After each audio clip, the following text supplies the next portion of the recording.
여러분 안녕하십니까? 광주 MBC 뉴스데스크입니다. 민선 8기가 출범한 지 5개월째 접어들고 있는 가운데 광주시 산하 기관장 자리가 속속 교체되고 있습니다. 그런데 새로 선임되는 기관장들이 강기정 시장의 캠프 출신 인사들이 내정되거나 전문성도 없다는 평가가 이어지면서 보훈 인사 논란이 일고 있습니다. 송정근 기자입니다. 지난 지방선거에서 강기정 광주시장의 선거 캠프에서 활동했던 김병수 광주교통문화연수원장이 민선 8기 들어 가장 먼저 광주시 산하기관장에 임명됐습니다. 최근에 임명된 김영집 테크노파크 원장도 강기정 캠프에서 활동했고, 도시철도공사 사장에 내정된 조익문 씨 역시 강기정 캠프에서 공동 총괄 본부장을 맡는 등 캠프 내에서 중요한 역할을 담당했습니다. 특히 동구청장을 지냈던 김성환 전 청장이 광주 환경공단 이사장에 내정됐을 당시에는 전문성 문제와 더불어 총선 경력관리용 아니냐며 인사청문회 과정에서 날카로운 지적이 잇따랐습니다. 민선 8기 들어서도 전문성 부족 문제와 함께 보훈 인사 논란이 되풀이되고 있습니다. 능력이 없는 사람들이 광주시 산하기관의 기관장으로 계속 앉게 되면 그 피해는 결국은 광주 시민들이 입게 되는 거거든요. 이제 그게 가장 큰 문제죠. 지자체장의 보훈 인사 논란은 어제 오늘 일이 아닙니다. 민선 6기 강훈태 시장도 임기 말 보훈 인사 논란으로 갈등을 빚었고, 민선 7기 이용섭 시장도 캠프 핵심 인물을 기관장으로 추천했다 전문성 부족 등의 이유로 시의회 인사청문회 문턱을 넘지 못했습니다. 보훈 인사를 맡고 후보자의 전문성을 담보하자는 움직임이 시의회에서 일고 있습니다. 현재 도시공사와 도시철도공사 등 9곳인 시의회 인사청문회 대상 기관을 예산과 종사자 수에 따라 더 확대해 제대로 된 검증을 하자는 겁니다. 우리가 인사청문회를 좀 확대하고자 하는 것은 단 것 없거든요. 그 분야의 전문성이 정말 검증이 되는가, 그것을 우리가 집중적으로 지금 보려고 그런 지금 계획을 세우고 있거든요. 광주시가 관리하는 지방공기업과 기타 기관은 모두 34곳. 올해만 7곳의 산하기관장이 바뀌었거나 바뀔 예정이고, 내년에는 이보다 더 많은 12명의 산하기관장이 교체될 예정입니다. 민선 8기 출범 초 출자 출연 기간의 조례나 정관 등의 기관장 검증 강화 사항이 더 있는지 살펴보겠다고 약속한 바 있는 강기정 광주시장이 공정하고 합리적인 인사를 실시할지 150만 광주 시민들이 지켜보고 있습니다. MBC 뉴스 송정근입니다. 전남 섬 지역에서는 제한급수가 이미 실시된 가운데 광주에서도 물 부족이 현실화하고 있습니다. 문제는 제한급수가 되면 소방용수 공급에도 차질이 생긴다는 겁니다. 겨울철 잦은 화재에 대비해야 하는 소방당국은 하천에서라도 물을 끌어올 수 있을지 긴급 점검에 들어갔습니다. 임지은 기자가 취재했습니다. 방화복을 입은 대원들이 15m 긴 소방호스를 아래로 늘어뜨립니다. 광주천 안에 관을 대고 펌프차에 넣을 물을 끌어올립니다.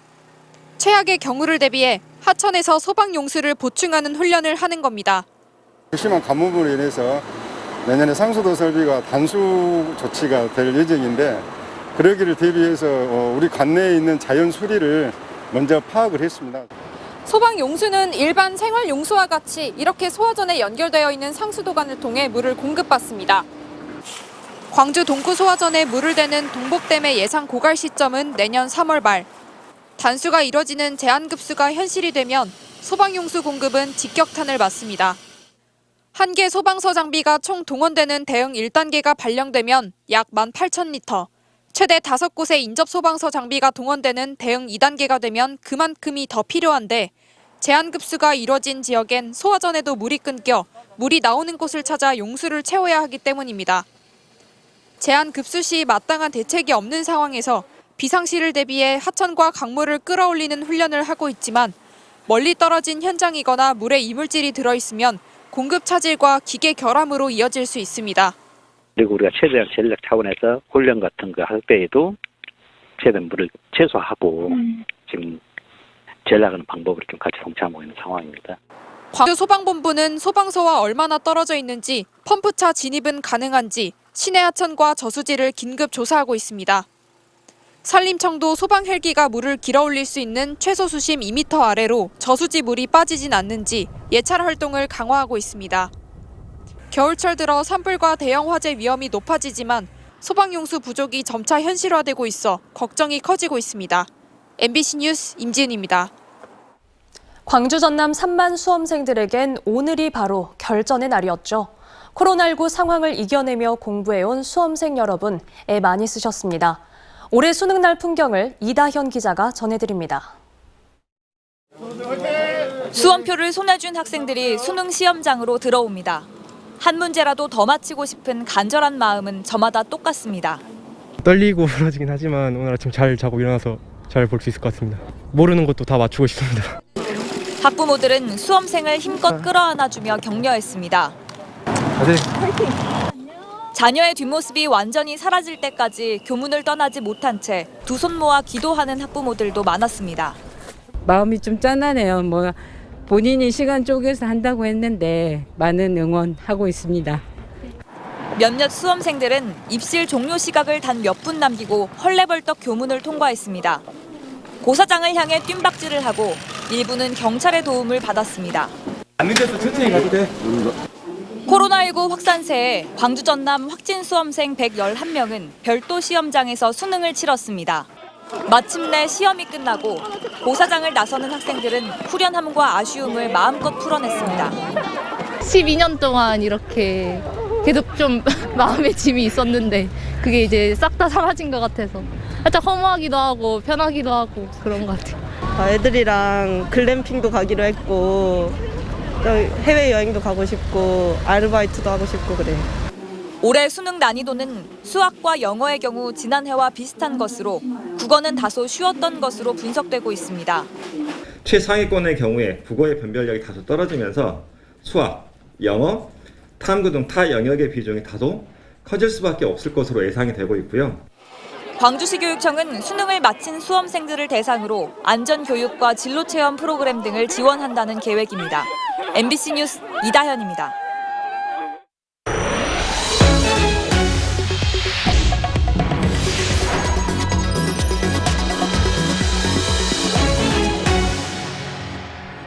(2030년부터는) 쓰레기 직매립이 금지되면서 자치단체마다 자원순환시설 건립에 고민을 거듭하고 있습니다. 광주 역시 마찬가지인데요. 해외 벤치마킹에 나섰던 순천시는 시민들이 즐겨 찾는 명소로 자리 잡은 덴마크 코펜힐의 사례를 적극 검토하고 있습니다. 최우식 기자가 보도합니다. 2025년 탄소 중립을 선언한 세계적인 탄소 중립 도시 덴마크의 수도 코펜하겐. 특히 도심부에 자리한 코펜힐은 친환경 소각장과 레저 문화 시설이 융합된 열병합 발전소로 지난해에는 올해의 세계 건축물에도 선정된 덴마크 친환경 정책의 상징입니다. 산이 거의 없는 코펜하겐 시내 어디에서나 보이는 웅장한 건축물이기도 합니다. 인근 국가와 도시들의 폐기물까지 하루 1,200톤의 쓰레기를 소각하고 거기서 나오는 전기와 난방료를 인근 지역 15만 가구에 공급해 주민들에게는 없어서는 안 될 고마운 시설입니다. So the Copenhagen is originally a power plant that makes the unwanted garbage into energy like electricity and heating. And then a Danish architect decided to make this into the Copenhagen. 4단계 코스의 사계절 스키 슬로프와 세계에서 가장 높은 85m의 인공 암벽, 산책로와 전망대 등을 갖췄고 인근의 자동차 경기장, 요트장과 함께 주거단지에 접해 있는 복합 레저타운을 형성했습니다. Ja, jeg kommer her hver lørdag og træner.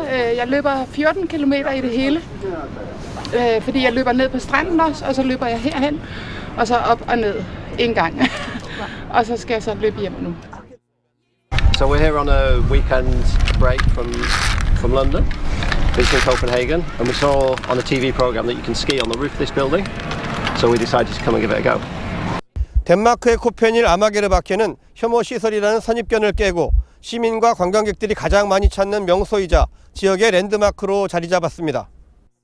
하루 200톤의 쓰레기를 처리하고 있는 순천시는 한계에 다다른 폐기물 처리장 마련에 고심하고 있습니다. 때문에 순천시는 혐오 시설에서 선호 시설로 탈바꿈한 코펜힐의 사례를 도입한다면 2030년 쓰레기 직매립 전면 금지를 앞두고 오히려 지역민들도 충분히 공감할 수 있다고 판단하고 있습니다. 쓰레기를 처리하는 시설이 시내 중심부에 왜 있어야 되는지를 확인하고 가는 자리입니다.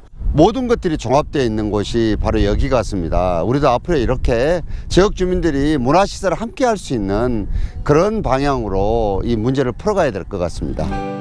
인적 없는 도심 외곽으로 밀려나기만 했던 쓰레기장을 도심 한복판, 또 시민들의 생활 속으로 들여오겠다는 순천시의 역발상 전략이 실현될 수 있을지 기대됩니다. MBC 뉴스 최우식입니다. 통상임금 소송 파기환송심에서 일부 패소한 금호타이어가 대법원의 판단을 다시 구하겠다고 밝힌 가운데 노동자들이 사측을 잇따라 비판하는 목소리를 냈습니다.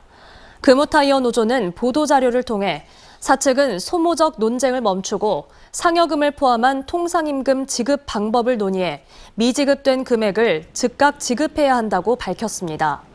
금호타이어 민주노동자회도 성명을 내고 체불임금 해결 방안을 내놓으라며 사측을 꾸짖은 것과 동시에 청구 금액의 일부만 인정한 광주고법 판결을 비판했습니다. 광주 장애인단체가 고속버스에 휠체어 탑승 설비를 설치하지 않은 것은 차별이라며 민사소송의 신속한 판결을 촉구했습니다. 광주 장애인차별철폐연대 등은 기자회견을 열고 장애인들의 시외 이동권을 보장해야 한다며 정부와 광주시, 금호고속 등이 휠체어 탑승 설비를 고속버스에 설치하도록 법원의 신속한 재판을 촉구했습니다.